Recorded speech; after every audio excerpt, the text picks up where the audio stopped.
Olha só que maravilha só. Eu sinceramente, estou muito, mas muito feliz. Eu estive com o Edinho na praia uma vez, uma matéria lá do futebol de praia, você Júnior, né?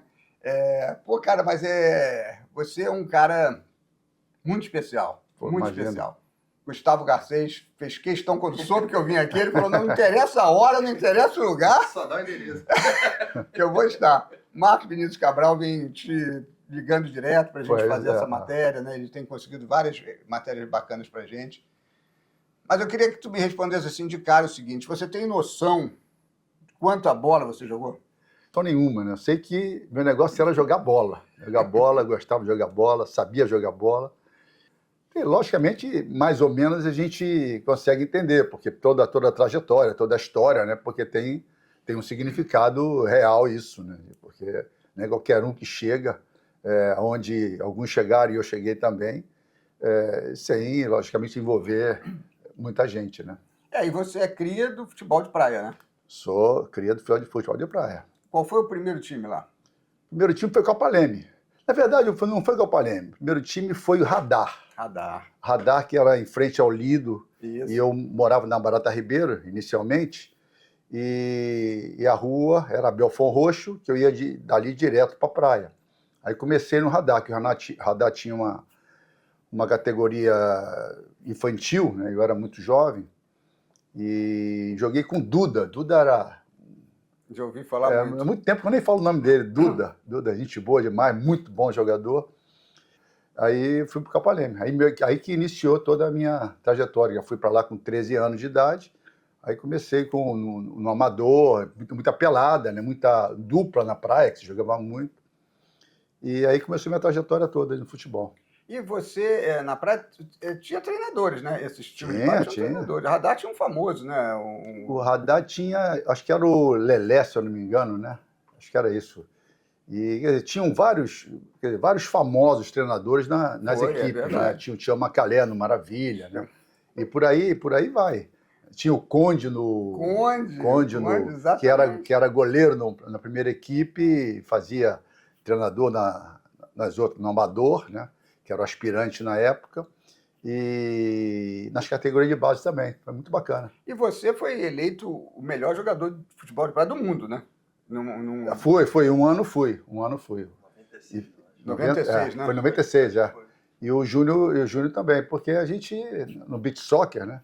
Éramos, dos profissionais, éramos um dos jogadores que realmente saíram da praia. Então, a gente sabia lidar com aquela diversidade toda, né, que é a areia, né?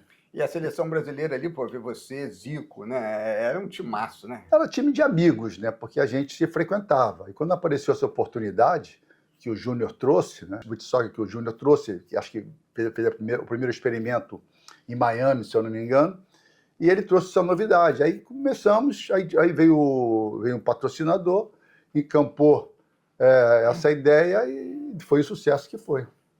Quem foi que te descobriu e falou, vai treinar no Fluminense, que foi o primeiro, né? Não foi ninguém. Eu até falo essa história. Apareceu um jornal, não sei como é que aconteceu isso, que ia ter um teste, uma peneira no Fluminense. E eu falei, vamos lá, porque era pertinho, né? Era só pegar ali o 416 e 15 minutos você estava no Fluminense. Aí nós pegamos, fomos lá com a cara e com a coragem, né? E eu com futebol. Sempre falei isso, eu com futebol. E eles não sabiam jogar futebol. Aí, no primeiro, era até o treinador Faria, né? E no primeiro teste que eu fiz, que eu era meio de campo para frente, eu nunca tive nenhuma oportunidade, mas desejo de jogar para trás, era sempre para frente. E fui aprovado. Fui aprovado para fazer uma outra avaliação junto com o elenco principal dos Dentes de Leite na época, eu tinha 13 anos de idade, e fui na quarta-feira à noite. O Fluminense, todos os treinamentos de todas as categorias eram no Fluminense, né? Profissional de manhã, aí vinha juvenil meio-dia, e assim sucessivamente. E eu fiz esse teste à noite e passei rapidamente. Aí começou a minha trajetória, né? Essa minha conexão com o Fluminense. Você com 18 anos já estava na máquina, né? Com 18 anos já. Como é que foi a máquina na sua vida? A máquina foi tudo, né? Na verdade, eu estreiei, não foi na máquina. Meu primeiro jogo foi em 73, com 18 anos, contra o Figueirense. E não era ainda a Máquina. Em 75, que realmente efetivar, né, na Máquina, foi que eu estava no último jogo das Olimpíadas, em Montreal, em 76, e me convocaram para voltar rapidamente, que eu agora não sei porquê, não sei se o jogador tomou um cartão amarelo, foi expulso. E aí que eu comecei a minha trajetória realmente como titular. Em 75 eu alternava, né, titular com reserva e viagem com a seleção brasileira de juniores. Queria perguntar para Edinho qual a importância de um outro ídolo tricolor, do Pinheiro, na sua formação como... Pinheiro era o verdadeiro ídolo, né? Zagueiro, referência pra caramba, apesar de eu não ter visto jogar, mas a referência como treinador. Como treinador. Eu sempre, hoje, antes também, quando me tornei treinador de futebol, ou até mesmo, né, como jogador mais experiente, eu sempre orientava, principalmente os zagueiros, né? Porque eu tive essa orientação desde a base. Porque o Pinheiro, além de ter sido um excelente treinador, ele formava muito zagueiro. Tanto é que teve Abel na seleção, teve Marinho na seleção, teve Pogito, teve vários jogadores, zagueiros, que tiveram uma trajetória legal. E o Pinheiro me passou, não para mim só, mas me passou para vários jogadores, principalmente zagueiros, toda a experiência que ele teve e na trajetória dele como jogador. É legal e tem uma foto bem bonita você com o Félix. E o Félix também parece que orientava muito os jovens, né? Ele recebia bem no clube, né? O Félix todos eles, né? Rivelino, Félix, Carlos Alberto Torres, Marco Antônio. Marco Antônio, eu até tenho falado, né? Marco Antônio foi a primeira pessoa que realmente teve um contato comigo, que nesse jogo de 73, ele que foi bater na minha porta, na Princesa Isabel, numa kitnet que a gente morava, eu dormia no sofá-cama, que dava de frente para a porta. Quando tocou a campainha, que era blim-blom, blim-blom, a empregada foi abrir, né? A menina foi abrir, quando abriu, eu dei de cara com o Marco Antônio, campeão do mundo, né? Me convocando, porque ele sabia onde eu morava, e ninguém sabia, não tinha telefone na época, e me chamando para ter esse primeiro jogo para viajar para Florianópolis jogar contra o Avaí. E tem uma foto aí, né, Marquinhos, da seleção, que vocês foram campeões pan-americanos, foi o quê? Olímpico? Pan-americano, Olímpico não. Isso, Olímpico, né? nós tiramos 4º lugar. Isso aí foi na Azteca. Na Azteca, ela é do México. Vê a escalação aí, Marquinhos, fala a escalação. Mauro, Batista, Edinho, Tecão, Carlos e Chico Fraga. Nocaute Jack, Rosemiro, Eudes, Luiz Alberto, Cláudio Adão e Santos. Que o Fluminense era referência na base, que ainda é hoje em Xerém, né? Na seleção tinha sempre 4, 5 jogadores do Fluminense. Em 72, se eu não me engano, nas Olimpíadas também, acho que foi na Alemanha, tinha Nielsen, tinha Marinho, tinha Abel, tinha Rubens Galaxy, tinha Zé Roberto, Marco Aurélio, ou seja, era sempre que era uma referência. E aí, agora ele falou da Máquina, mas depois mostra aquela foto que você falou que às vezes entrava e saía do time. Mostra essa foto desse bicampeão que você não aparece, mas a gente sabe que, obviamente... O bicampeão foi contra o Vasco, é isso? Então, esse jogo eu já era titular, eu estava como titular. E eu tomei o 3º cartão amarelo, já éramos campeões ali, praticamente. Aí, no final, o Vasco conseguiu remontar, fizeram um gol lá de fora da área, o 2º gol, aí teve o outro jogo. Aí esse jogo eu estava suspenso, aí eu fiquei nas cadeiras azuis do Maracanã. Uma curiosidade minha, você falou que quando chegou no Fluminense, você chegou como jogando do meio para frente. E como que você acabou se tornando um grande zagueiro do clube? Na verdade, eu nunca me vi como zagueiro, né? Apesar de ser zagueiro. E todas as peladas que eu jogava, todas as brincadeiras, sempre foi do meio para frente, nunca foi para trás. E no Copa Leme, no Radar, eu era 10, já era 11, já era 7. Né? Aí o Farias falou assim, quando ele gostava muito de mim, Edinho, eu vou te colocar de zagueiro, que eu também não sei porquê, né? Esse foi meu entendimento, nunca me perguntei, porque tem mais premiação e tal, me convenceu disso. Né? Aí eu falei, tá bom, não tem problema. Fui melhor em campo. e ganhei uma bicicleta na época. Né? Legal isso. E, então, o que acontece? Aí, quando eu voltei, ele me descobriu como zagueiro. Você tinha vigor e você lembra muito, assim, eu, pelo menos dos jogos que você viu, você lembra muito o Luiz Pereira. Porque vocês tinham aquela arrancada, né? Partiam para frente, porque já tinham espírito. No caso do vigor físico, eu tinha que me preparar melhor. Sempre tive um preparo físico muito privilegiado. Por conta da praia também, né? E a praia também, porque a praia te deu aquela musculação que antigamente não tinha, e hoje já se faz. O Júnior fala que não se machucava por conta da praia, né? Faz sentido, eu também.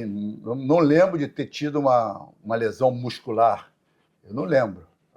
Eu nunca tive uma lesão muscular. Caramba. E o Júnior também, eu acredito que não. Ele falou que...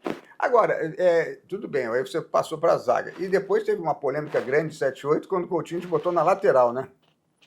Na minha cabeça, era mais uma oportunidade que eu tinha para exercer uma função que minha cabeça mandava, que era atacante. E o Cláudio Coutinho, ele foi treinador da seleção olímpica. Então, naquele todo o processo de seleção olímpica, ele me acompanhou. E nós, no Brasil, nós tínhamos bons laterais de esquerda. Né? Tinha Nelsinho em São Paulo, tinha Vladimir, aqui tinha o Marinho, tinha o Rodrigues Neto, que inclusive foi convocado na reserva, o próprio Júnior. Ou seja, e ele não preparou a imprensa antecipadamente e não me preparou também. Para você foi uma surpresa. Para mim foi uma surpresa. Não só lateral esquerdo, como titular ainda. Né? Nunca tinha treinado ali. Não, mas é engraçado. Eu nunca tive dificuldade de jogar nas outras posições. Tanto é que eu fui para zagueiro, que é uma posição totalmente diferente de atacante, e me adaptei rapidamente. Né? De lateral também não teria problema. Gustavo, o que tem aí mais? Aí? Mostra o... Já comprou tempo? A gente sabe que o Zagallo saiu no meio do campeonato e foi pro Vasco. Você teve um sabor especial depois de ganhar em cima do próprio Vasco, do Zagallo? Teve o que aconteceu foi chato. Chato porque eu ali já era capitão da equipe, né, jovem ainda, mas liderando jogadores mais jovens ainda, né, que era uma categoria depois da minha. E tinha o Mário Marques, que recebeu uma proposta do México e ia ganhar muito dinheiro, e era em dólar na época. Né? E o Zagallo não deixou ele sair. Ele veio da Arábia, né? E veio com ótimas ideias, e a gente encampou essa ideia dele, ele montou o time. E ele não deixou o Mário sair. Mas aí eu fiquei chateado. Falei, mas era oportunidade para o garoto, que era difícil você ter uma oportunidade de sair. E ia ganhar um dinheiro, garoto ainda. Né? E o Fluminense sem te dar condições financeiras e estruturais também. Ou seja, ele não deixou o garoto sair. Na primeira oportunidade que teve, ele saiu. A gente ficou muito chateado. Eu fiquei muito chateado, né? Porque eu estava comandando a equipe e era a oportunidade do garoto ganhar dinheiro, né? E o que aconteceu? Aí foi isso que aconteceu. Aí no final aconteceu essa final, né, do Carioca com o Vasco da Gama. Então a gente jogou tranquilo, mas logicamente dentro da gente a gente chateado do que tinha acontecido. E lembra como é que foi o gol aí? O gol O Mário jogou, né? O Mário que sofreu a falta. O Mário que sofreu. O Mário que sofreu a falta. Melhor ainda, né? Falta dupla, porque já tinha feito a falta anterior, ele continuou com a bola e o Guina deu um soco nele. O Guina era fogo. O Guina deu um soco nele, aí foi a falta. Foi a falta e eu, que era batedor das faltas, treinava muito falta, mas estava chovendo, a bola pesada, antigamente a bola era pesada, o gramado encharcado também, e a minha ideia era por cima da barreira. Né?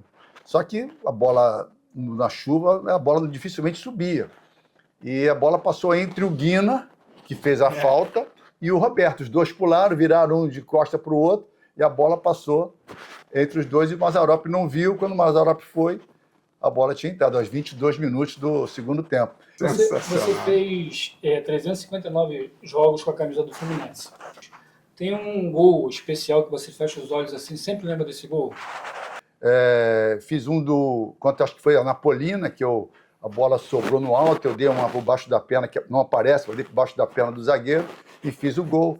Tem uma outra também, acho que foi contra o Motoclube, que eu entrei pela esquerda, ameacei dar o drible, o jogador não foi, trouxe para cá, ameacei chutar, cortei de novo, ameacei chutar, o goleiro caiu e eu chutei. Quer dizer, essa também foi muito bacana. Teve um gol contra o Mazzaropi, eu fiz muitos gols contra o Mazzaropi. Meu amigo Mazzaropi. E aquele com a camisa da seleção, Maracanã? Não, a gente está falando do Fluminense. Da seleção teve aquele do Uruguai, né? Aquele do Uruguai que vem lá de trás, né? Vem lá de trás driblando. É importante dizer que esse jogo estava um jogo muito difícil. Todos os jogadores marcados, eles fizeram a marcação homem a homem. Zico marcado, Sócrates marcado, todos os jogos, não conseguíamos jogar. Eles tinham feito 1-0 na gente, estava 1-0 no Maracanã. E nossos jogadores não conseguiam. Aí eu peguei a bola no meio de campo, vieram dois em cima de mim, eu empurrei o primeiro, aí foi o Zico tirando os marcadores dele, e eu fui passando, ali eu driblei acho que 3 ou 4 jogadores e chutei de fora da área. Aí você tem a qualidade, né? Ali era essa qualidade um meio de campo. Ali ia dar do meio para frente, né? Ali era a minha praia, né? Ali era a minha praia. E teve um outro lance também, já iniciando na máquina, em 75, que eu já era titular, o Assis se machucou, eu estava como titular, e eu me machuquei no dia anterior, 2 dias antes do jogo contra o Palmeiras, no Maracanã. Nós ganhamos de 4-2 esse jogo. E surgiu uma polêmica lá, que eu estava com o tornozelo inchado, que eu não ia concentrar, tal. Enfim, eu concentrei, consegui passar com o tornozelo inchado, e fui para o jogo contra o Palmeiras. Primeira bola, Marco Antônio lançou para mim, olha só, Marco Antônio lançou para o zagueiro, agora que era o lateral esquerdo. Ele lançou, eu entrei pela esquerda, dei uma caneta no Eurico, né? Entrei na linha de fundo, toquei para trás e o Manfrini fez o gol. Todos os jogadores vieram em cima de mim, comemorando o gol, achando que eu tivesse feito o gol. E o Jorge Cury, na época, os amigos meus me falaram depois, falou assim, gol de Manfrini, camisa número 5, porque o pessoal veio em cima de mim. E ele era o número 9 na época, né? Do Flamengo não tem nenhum, senão os nossos seguidores vão... Do Flamengo tem um. O Flamengo tem um bonito, foi contra o Bangu. Esse até poucas vezes eu vejo. Cruzaram uma bola, a bola passou por toda a defesa, eu estava lá atrás. Você já viu esse gol? A bola passou, quando ela quicou, mas fora do ângulo do gol, eu chutei como se fosse jogo de botão, sabe? Que faz aquela trajetória assim. Cobri assim o goleiro, e foi bonito o gol também. De canhota. Bangu. E o contra a Polônia? Contra a Polônia foi também. Todo mundo vê esse gol. Esse gol foi muito bonito também. É assim, na hora que eu chutei, se fala agulha, né? Que eu dou essa agulha na defesa, que fui eu que chutei a bola para frente. Quando eu chutei, quando eu vi que o Careca ia dominar a bola, eu já saí. Saí para dar opção para ele, né? Aí o Careca, eu senti que ele estava com dificuldade, passei, quando ele me deu a bola, quando eu puxei para chutar de esquerda, a bola não saiu. Ela não saiu como eu queria. Ela ficou curta. Aí eu ameacei chutar, cortei e fiz o gol. Quem foi o seu melhor companheiro de zaga? Acho que foram alguns, né? Mas o Carlos Bertozzi, que era lateral direito, mas o Carlos Bertozzi jogava em qualquer posição. Verdade. Aquilo ali era uma elegância para jogar muito grande, muito grande. Até um abraço para o Alexandre Torres também. A gente pode dizer que o fato de você ter ido jogar lá na Udinese foi o seu maior desafio na carreira? Eu tinha tido uma proposta antes, até melhor do que a do Udinese, para jogar no Marseille da França. Acho que era $1,5 milhão que na época o clube pagaria e o presidente não liberou. E eu só consegui sair depois dessa proposta, então eu coloquei uma cláusula, uma opção, né, um preço fixado, se caso viesse uma proposta de fora, eu iria aceitar. E veio a do Udinese. Lembra pra gente essa época de ouro aí na Itália, porque você jogou com o Zico na Udinese, você jogou, tem fotos muito lindas, você, o Zico e o Cerezo. E Falcão também. Falcão, aí você jogou contra o Dirceuzinho. Quem mais estava lá nessa época de... O Falcão, né? Falcão, o Cerezo foi também.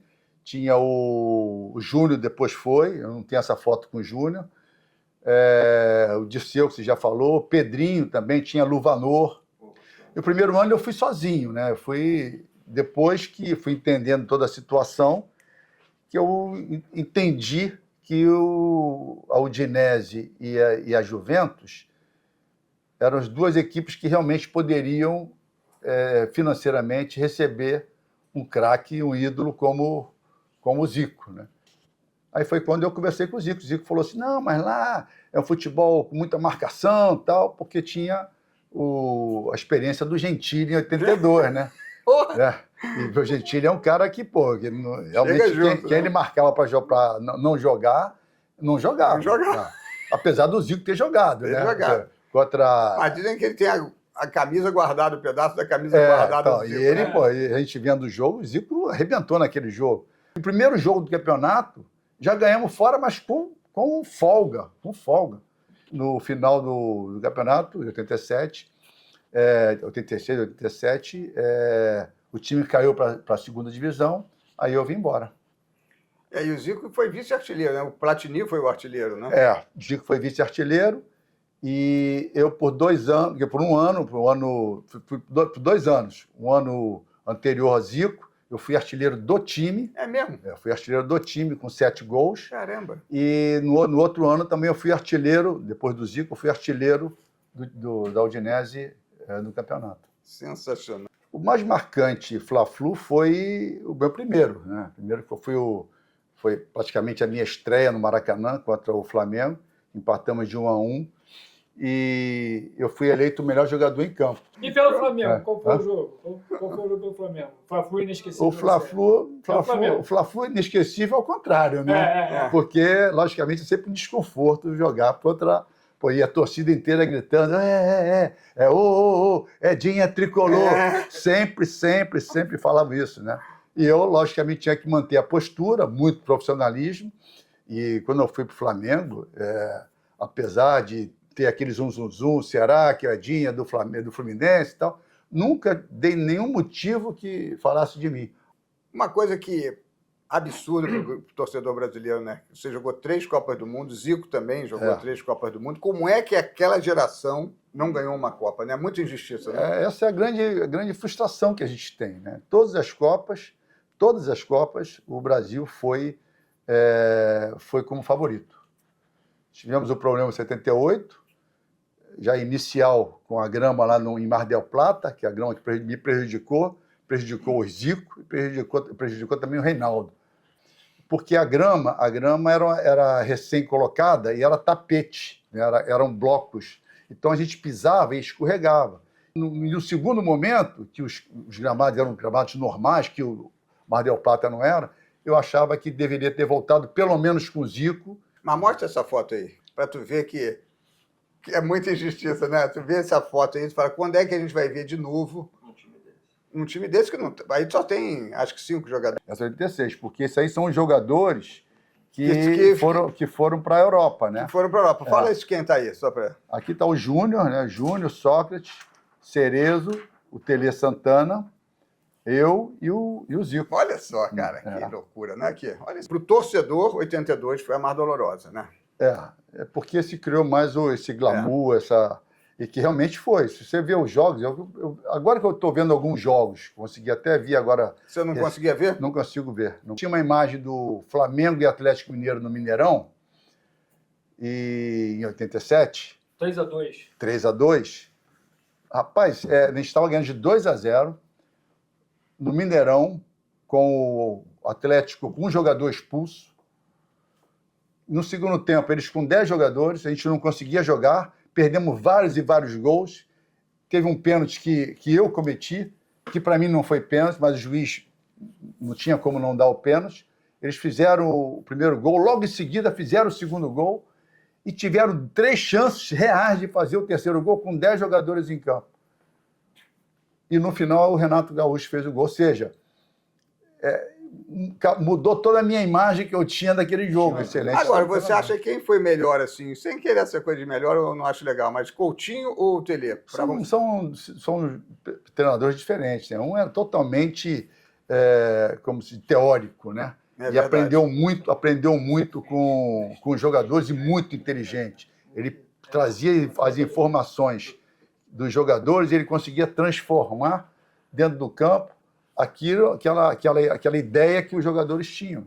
E o Tele Santana é um cara sensível demais, um cara que orientava muito bem os jogadores, tinha muitos coletivos, nos coletivos ele conseguia entender os encaixes dentro do campo e conseguia fazer isso perfeitamente.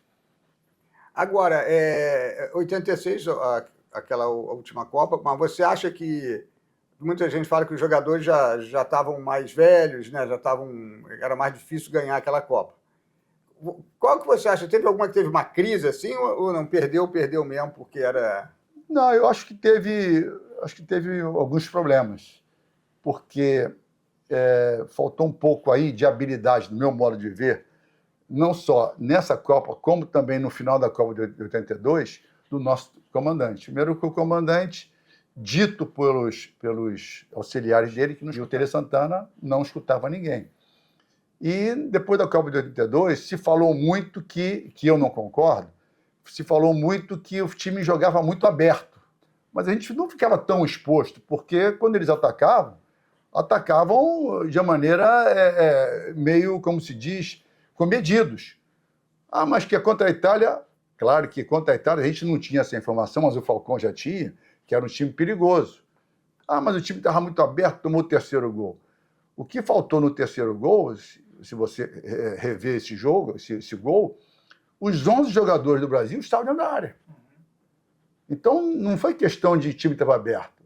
Foi questão ali de um pouco de informação. O que faltava mesmo naquela equipe era um grito, era um alerta. Tanto é que no gol do escanteio, o Cerezo estava sozinho. Ele jogou a bola para escanteio sem necessidade. Ali faltou o quê? Faltou uma liderança, faltou um grito. Isso. E em 86, como passamos 4 anos ouvindo que a seleção era muito ofensiva, o treinador Tele Santana, fez uma equipe mais comedida.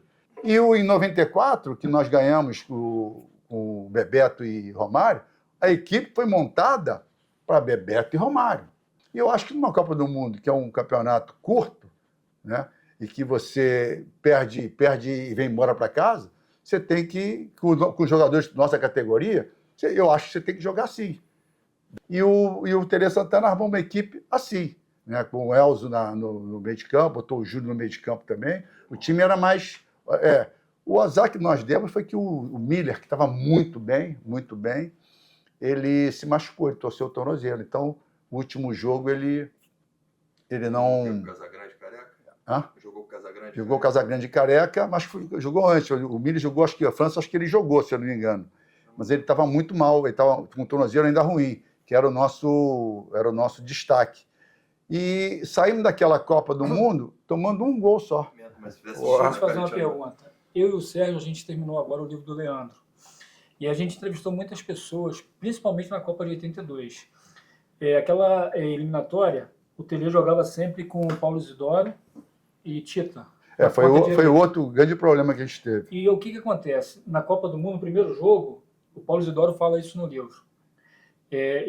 O Tele botou o Disseu torto na direita. Você acha que o esquema não sobrecarregou muito o lado direito da seleção brasileira, não? Porque na esquerda tinha o Júnior e o Éder. E do lado do Leandro só tinha o Leandro. Você acha que ali talvez não tenha sido um time capenga, não? Não, acho que não, porque o Disseu era mestre em fazer isso, de ajudar o lateral. Mas o Disseu só jogou o primeiro jogo. Então, mas depois porque foi o Paulo Isidoro que entrou. Então, quer dizer, o que aconteceu foi ele jogou todas as eliminatórias, todos os amistosos com o Paulo Isidoro. E que era o nosso equilíbrio. Exatamente. Era o nosso equilíbrio, inclusive, para dar oportunidade do Leandro sair.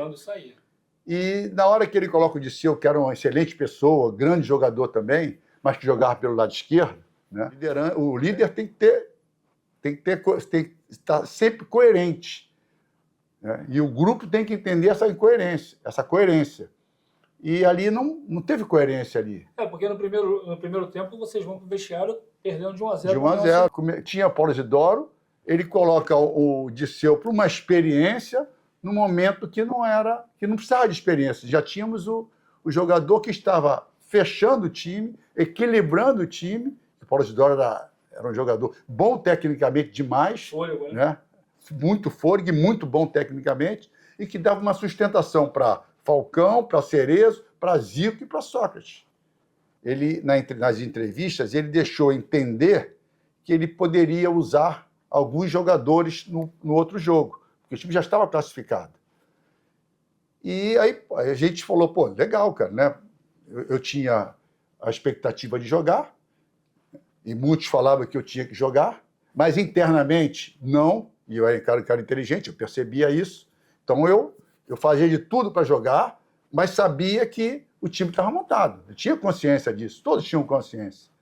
Aí o que aconteceu? Aí nesse jogo, o terceiro jogo, não sei se... Eu sempre erro o nome, Irlanda ou o terceiro jogo. Ganhamos, acho que de 4 também. Nova Zelândia. Aí, pô, vamos ver o que ele vai fazer. Aí o Tele Santana volta com o mesmo time, entendeu? Aí foi um baque, para mim, principalmente, que tinha a expectativa de, pelo menos, jogar uma Copa do Mundo, jogar um jogo numa Copa do Mundo. Não era nem ser titular, porque muitos jogadores ali que não tiveram oportunidade de jogar uma Copa do Mundo, um jogo da Copa do Mundo, que eles queriam ter entrado um jogo, pelo menos. Agora, tem um cracaço que tem aquela foto, que eu acho aquela foto, o cara que era um ídolo meu, que eu não gosto, é aquela do Giovani, né, com você, que ele te dá um soco, você deitado, né? Do Giovani, é o que acontece. Do Giovani, eu tinha fama de dar cotovelada, né? Tanto que teve uma hora da entrevista assim, que você falou assim, eu dei um empurrão no cara, fez assim, né? Copa União de 87, estreia de vocês na competição. E eu dei um... Porque o Giovani é baixinho, né? Então, na hora que eu estiquei o braço, depois até eu soube, até recentemente, que ele falou que quebrou os dentes, eu quebrei os dentes dele. Foi uma entrevista que eu fiz com você por Voz da Bola. Mas... Ele falou que você quebrou o dente dele. Mas eu não tive, porque quando quebra o dente, o cara... quebrou meu dente aqui, tá? Não tive nunca essa informação. Eu tive agora essa informação que ele quebrou os dentes, que eu não acredito, mas como ele falou, tudo bem. E aí que eu botei o braço, que eu botava o braço para proteger, dizer que ele aí começou a me xingar, tal, aí acabou o primeiro tempo, aí ele saiu xingando, eu fiquei tranquilo, porque para mim eu botei só o braço, que eu botava sempre, para proteger, e que pegou, acho que pegou no queixo, aí dizer que quebrou o dente. Eu sei que pro segundo tempo, ele veio já entrando em campo, me xingando, que vai que é isso, que vai que é aquilo, tal, e os amigos, os companheiros dele, botando pilha. Eu tô vendo tudo de longe, né? Aí no primeiro lance que lançaram uma bola, ele veio, aí realmente eu dei nele, foi esse lance que eu dei no peito dele. Esperei ele chegar, quando ele chegar eu dei, aí ele veio atrás de mim, me chutando, aí eu caí, mas eu caí já rolando longe dele, para que ele não me chutasse mais. Depois de 3, 4, 5 segundos, o cara fala, pô, agora, né, no campo de futebol não vai, pô, vou dar um soco no cara no campo de futebol, eu vou ser expulso, cara. Então, quer dizer, na minha cabeça, eu sei que quando eu caí, ele montou em cima de mim. Quando ele montou em cima de mim, eu falei, caramba, né? Eu tinha, na época, uma noção de luta, né, porque eu sempre gostei agora de judô, de jiu-jitsu e tudo mais, tanto é que depois eu parei de jogar, eu treinei jiu-jitsu e peguei a faixa roxa. Aí ele tentou dar um soco, eu falei, caramba. Aí virei para cá, né? Aí protegi aqui. Aí ele tentou dar outro soco aqui. Aí eu, virei para cá. Eu falei, agora acabou, né? Agora acabou. Aí na hora que eu bobeei, ele deu um soco e quebrou meu malar. E aí teve aquela confusão toda lá com o Giovani. Depois ficou tudo bem, nunca teve problema. Você voltou a falar com ele? Nunca. Claro. Vou fazer aqui 3 rápidas. O Grêmio, você foi campeão. Tem que falar. Copa do Brasil, primeira Copa do Brasil, capitão, porque ele levantou a primeira Copa do Brasil. Eu sei. Ficou pouco tempo lá? Fiquei pouco tempo lá. Depois do Flamengo, voltei para o Fluminense. Aí tive também alguns problemas, algumas decepções, né? Quando saiu no jornal que eu não estava mais no Fluminense, no dia seguinte, o vice-presidente do Grêmio estava no Rio de Janeiro e querendo uma reunião comigo. E quem era seu companheiro de zaga no Grêmio? O companheiro de zaga é Luiz Eduardo. Luiz Eduardo é gente boa, inclusive depois de 91, quando eu fui treinador do Fluminense, que minha estreia como treinador foi no Fluminense, eu trouxe ele para o Fluminense. Ganhei uma Taça Guanabara. Então vou emendar nessa aqui. Você, como treinador, foi muito bem, né? Que você foi do Fluminense, foi campeão no Atlético Paranaense, no Goiás, do Goiás, no Vitória. no Vitória da Bahia. E fui também campeão com o Brasiliense. Isso aí, isso foi legal. Campeão, subi com o Brasiliense em 2004. Em 2004, subi com o Brasiliense. Foi a primeira ida do Brasiliense para a primeira divisão. Pô, isso é muito legal. Você é ídolo lá. Brasília, muito. E agora, para finalizar mesmo, hoje você está como executivo de futebol e eu fiquei lá no Tombense, você conseguiu levar até o Tombense para a final do Mineiro, não foi? Lá já tem um trabalho meio realizado, uma estrutura muito boa. A minha contribuição foi importante, mas muito pequena ainda, entendeu? Muito menor do que realmente eu poderia e posso dar ainda para a equipe. E eu queria que você falasse hoje, para a gente finalizar realmente, a base do futebol, né? Porque todo mundo fala que a saída do futebol, o futuro, está numa base desengessada. Eu também acho isso. Acho que a gente, na base, a gente está complicando uma coisa muito fácil. Mas eu acho que estamos no processo, porque de 70 nós só fomos ganhar a Copa do Mundo 24 anos depois, né, que foi em 94. E se a gente olhar agora, nós está o quê? 25 anos sem... Então já estamos no tempo de começando já a pensar realmente em ganhar. A gente está complicando muito as coisas, está criticando muito, mas o futebol mundial evoluiu muito. E você, como conhece bem a Itália, você gostou da contratação do treinador da seleção? Eu gostei pelo seguinte: como nossos jogadores estão acostumados à cultura europeia, e muitos jogam na Itália também, o brasileiro na Europa, ele vive como europeu, ele trabalha como europeu. Você tem ouvido aí muitos jogadores falando, se tornaram profissionais, mais sérios, depois que foram para lá. Se o Ancelotti ele é tão bom assim, por que ele não é treinador da Itália? O outro lá, por que ele não é treinador, por exemplo, Jorge Jesus? Por que ele não é treinador da Portugal? Por que Portugal não chama ele? Até a seleção portuguesa tem um técnico que não é português. Que não é português. Então, quer dizer, aí a gente repensa. Então, aí você me pergunta, mas o que você falou, Edinho? Eu não sei se foi bom ou se foi ruim. Apesar de gostar muito dele, ele ser um cara vencedor. Mas ele é um cara vencedor lá. Né? Eu não sei, sinceramente, eu não sei responder. Vamos ver agora. O que fizeram tudo para ele vir, deram tudo, eu acho que foi demais.